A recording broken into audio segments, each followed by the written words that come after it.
right? I want to help agents understand how to communicate who they are as a person, that they're here, they care about people, they want to help, they want the best for them, they're honest, dependable, hardworking, all the things that people want in agents. I feel like mainstream scripts and so forth kind of veer away from that and put you in this really awkward box of just trying to get people to buy and sell.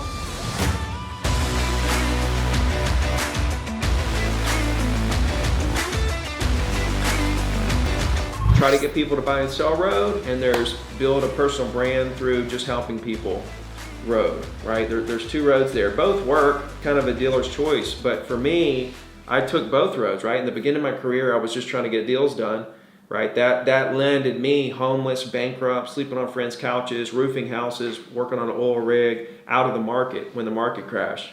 Then I realized through all that I needed to go this other route, because I looked at MLS, I realized that my clients that I sold to before the market crash were still buying and selling when I was sleeping on a bed in a trailer on an oil rig site, right? And I realized that my clients were still buying and selling. I thought, if I would have maintained the relationship with these clients, I would have been able to represent them, selling these bad assets, buying new assets, great assets at the bottom, moving forward. And so there was that moment of realization. I also read 100 books. I studied the market. I continued trying to figure out where I went wrong. And what I realized was that if I go out here, okay, and instead of trying to just do deals, turn and burn, right, I actually build relationships with my clients. A lot of incredible things happen. Number one, if I can accumulate 5 new friends or property owners a day in my market, 250 working day a year over 6 years, I'm going to have 6,000 friends or property owners in my market, right? So you have to figure out what works best for you in terms of lead gen. Here's your three categories, okay? Lead gen, follow-up, and marketing and branding. You got to figure out what works best for you in these 3 areas, okay? And then once you figure out what works best for you, you build models and systems around those areas, right? So for me, it was calling property owners, creating friendships, direct mail. That was my prospecting method. My follow-up was a notebook that I still use today, a legal pad. I don't have a CRM. And my marketing and branding was simply a weekly email that is sent to my entire database every Wednesday since 2007, and it's still going. From 2008, when I got back in the business and realized all this, that I needed to actually build relationships regardless if they want to buy or sell or not. Because a lot of mainstream coaching scripts is like, if you don't want to buy or sell, I'm not really going to talk to you, or maybe I'll try to talk you into buying or selling. Right? Whereas I'm kind of like, I don't really care if you want to buy or sell. Just tell me what you do want to do, what your plans are, and let me help you when that day comes. If it's now, let's go. If it's later, that's fine too. Right? And then I want to remarket to them after I give them those warm and fuzzies. You want to create as many great first impressions in your market as possible, followed by whatever the marketing and branding machine that you have in place is. Mine was a weekly email. And I still stand by, I believe it's kind of one of the best ways to do it because the organic reach is so good. Facebook's getting crazy.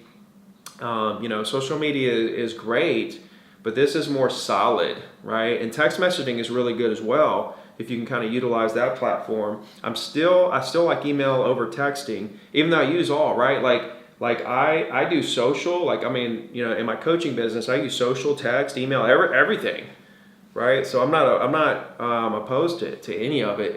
It's finding what works best for you and what you feel comfortable with will keep you in front of people so that they never forget that first impression. Those warm and fuzzies they get when they first meet you, you never want them to ever forget that. Whereas if you let them go for a month, they may forget that feeling they got when they met you, right? And so it comes back to how you communicate with people. Okay, now this is a big one with what I'm about.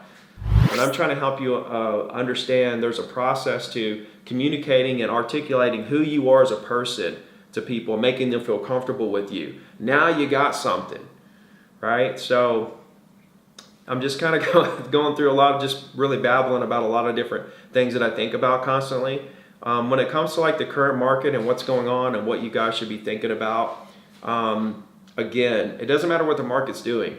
Right, transactions are going to be lower this year. We know that. Every expert agrees with that, and we're seeing that across the board. We've had a lot less transactions over the last couple months, year over year, than the same month prior. So we're seeing less transactions. But what's so interesting is the fact that I believe this year we're going to lose more agents in the industry as a whole than we've ever lost before in history, due to a couple things. One, people got in during the pandemic. A lot of agents got into the pandemic thinking this was going to be a get rich quick or easy situation. And now they've realized it's really hard, but now, dues are coming up, continuing ads coming up, stuff like that. So we're already seeing a lot of agents drop out because they're not paying their fees this year. Another thing is that we're going into a less transaction market where a lot of those agents that have been in for 2 years that didn't make it when prices were going up, they don't understand what I'm saying about it doesn't matter what the market's doing. So they're seeing less transactions and saying, well, I couldn't make it while prices were going up, so I'm definitely not going to be able to make it when transactions are going down. I'm just going to go ahead and get out and not pay my fees and stuff. So we're going to see, I believe, a lot more agents leave the business this year than we maybe ever have, right? And so my theory has always been, when we lose transactions in the market, say we lose 4% transactions in the market, we're going to lose more than 4% of our agents. If we lose 10% of transactions, we're going to lose more than 10% of our agents. And in which case, if I'm right about that, which it's never correlated perfectly and it's never going to end up, an exact equation, it's just kind of a little theory of mine. When this happens, it creates a scenario where, we had less transactions this year, but we actually had more transactions per agent, right? For the agents that are still there, right? So it's actually, it's a mirage, like less transactions, the market's slowing down, but no, actually you should be closing more deals. And we are closing more deals.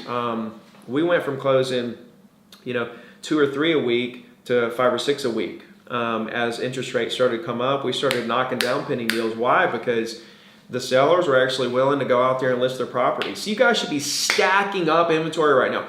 We're in the market right now, the cycle of the market of seller denial, where the market has shifted right from out from under the sellers who have been on the fence waiting for that perfect time. Well, now it's too late.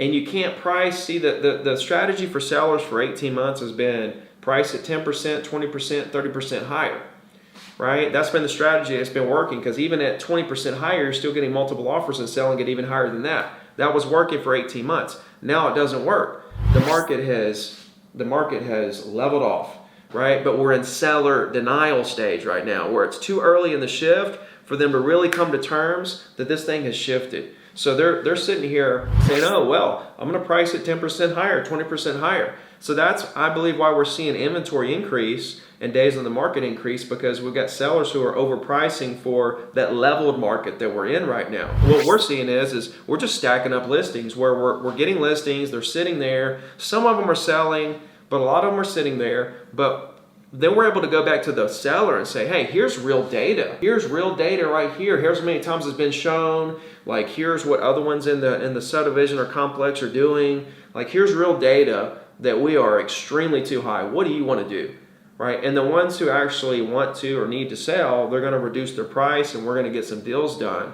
Like my dad says, you get them on paper and work them from there, especially in this seller denial market, right? You almost got to kind of prove it to them. Okay, let's, look, there's 4 listings at 680, right, that are just sitting there, been there for 30, 40, 50, 60 days. You want to price it at 750, right? What do you think is going to happen here? Oh, well, you still want to price it at 750? Let's go. Let's price it at 750 and let's get some market data. Let's let it sit out there for 2, 3, 4 weeks and see no showings or whatever the case may be. Let's come back and say, listen, let's reevaluate after a month and see if we even get any showings. Let's see if any of these at 680 sell. There's so much market data there for you to go back to your sellers and talk to them. But we are in that seller denial stage.